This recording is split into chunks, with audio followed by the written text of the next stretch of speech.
New and returning player guide, bite-size edition, macros. What are macros, you may ask? Macros are custom scripts you can run in Warcraft within the game that allow you to combine spells, items, abilities, commands, say things when you press cooldowns, drink a potion when you're doing your cooldowns, and all kinds of fun little shenanigans. So we're going to go over this real quick. As always, like, comment, and subscribe.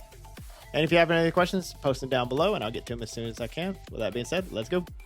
To access your macro screen, hit escape on your keyboard, go to macros right here, and you're going to have general macros, which is I recommend just doing general macros. It makes it easier to find things. And then you got character specific macros. Now, we're going to be going over a few simple ones out of the way. Let's start with trinket. This is very useful if you're playing multiple specs or multiple encounters where you have to swap trinkets. So let's say you've got a certain trinket on and you forgot you swapped it because you need more AoE for this boss, and you're pressing your trinket button and nothing's happening. So you just lost your damage, your wife left you, she took the dog too, etc. So using this trinket right here helps alleviate that. Just put it on your bar like this. I keep my trinkets on that button right there. Now, when I pull this character's screen up here, I'm going to swap my trinket to another on use. And now if you look down here, when I press the button, it's going to be the same thing regardless. Same button, but you're going to use whatever trinket you equip. So there's no more dragging the trinket on and off, on and off. It's always going to be there. Now let's talk about at cursor macros. Here's a good example of one right here. Now a bit of a disclaimer. In some dungeons, this could get you in trouble more than help, so be wary of that. Nexus Point this season's been a real problem with that. I will put it down here where it's supposed to be, and it'll end up on the ceiling. Same for Death and Decay, same for totems, anything like that. So just be aware of that. Anyway, normally when I put down my dome, this is how it looks, the retina. Now, let's see it with a mouse over macro. So it's going to do at cursor. Let's say little Timmy's getting beat up right here and I need to drop it now. So boom, no cursor, automatically puts it down and you can go back to doing whatever you're doing. Very, very handy. And it gives you a split second faster time too. So you didn't have to press the button or click the button and then put it in a spot, then press the button again or click it again, and by then little Timmy's already dead. Whereas if it's already put down right your cursor, you saved him. Your healer thanks you, your wife comes back, etc. Everything is good. Now on to the next one where you combine two spells onto one button. This is really good for a healer, especially if you're playing him like a DPS healer, like a Mistweaver. It's huge. It also keeps your keybinds from getting different muscle memory because different specs have different things. So if both of your specs all, for example, share Tiger Palm, my Tiger Palm's always going to be in the same button. So I'm not putting it to 1 as Brewmaster, but I'm putting it into E as Mistweaver.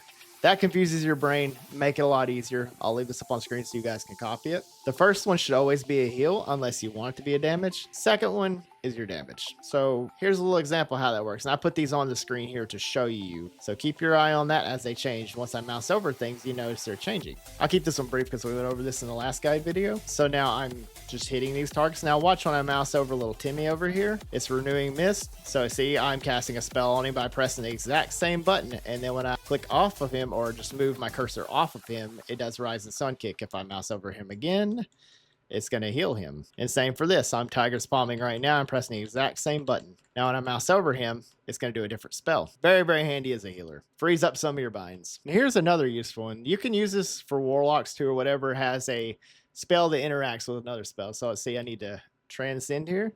I'm going to go over here. The mechanic's going off. And then I go back. I press the same button. So there's no need to have two different buttons for it, which is like a monk or warlock. Or anybody else I'm forgetting, you leave them down in the comments. I'll leave it up on the screen for you guys to see it, but I always put it reset 10. I feel like that's the best spot to put it. Play with it how you want, but I feel like 10 is the best way to put it.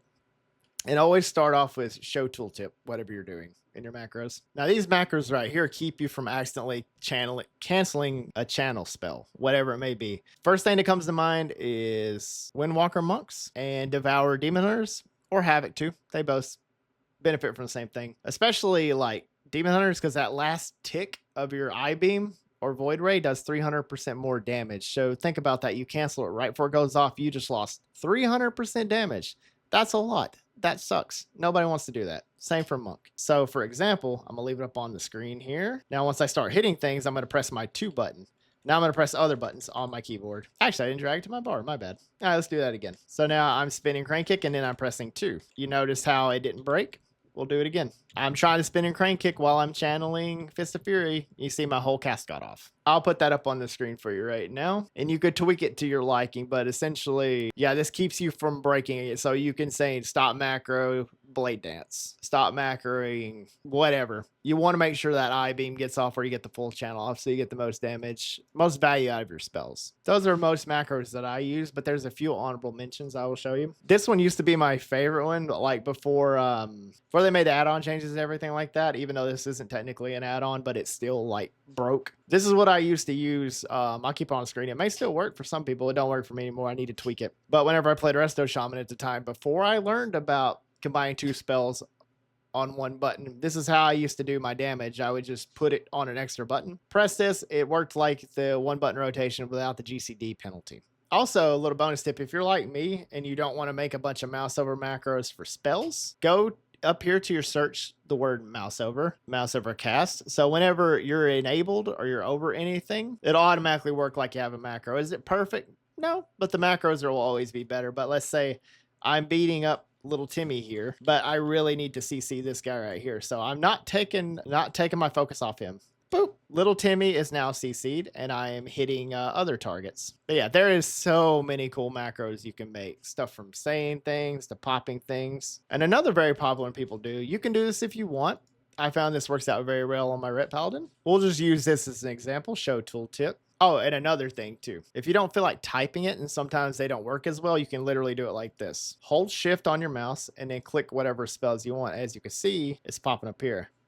But what I want is I want my potions on my cooldown. So cast Zenith. I'm going to go to my bag here. I'm going to look for Light's Potential. I'll put this on my bar. And now I want you guys to watch my buff. Yep, I pop my my battle pot along with my cooldowns. So you can get that big damage in your opening swings and everything like that. I prefer to separate mine, but like I said, try it out and see what works best for you. Like I said, you could do that with any cooldown. So if you want to put your battle pot with your cooldown, you absolutely can. And those are some of the macros that I use. So if I missed anything, let me know down in the comments and we can do a deeper dive on this if you'd like. As always, like, comment, subscribe, and I'll see you guys in the next one. Bye-bye.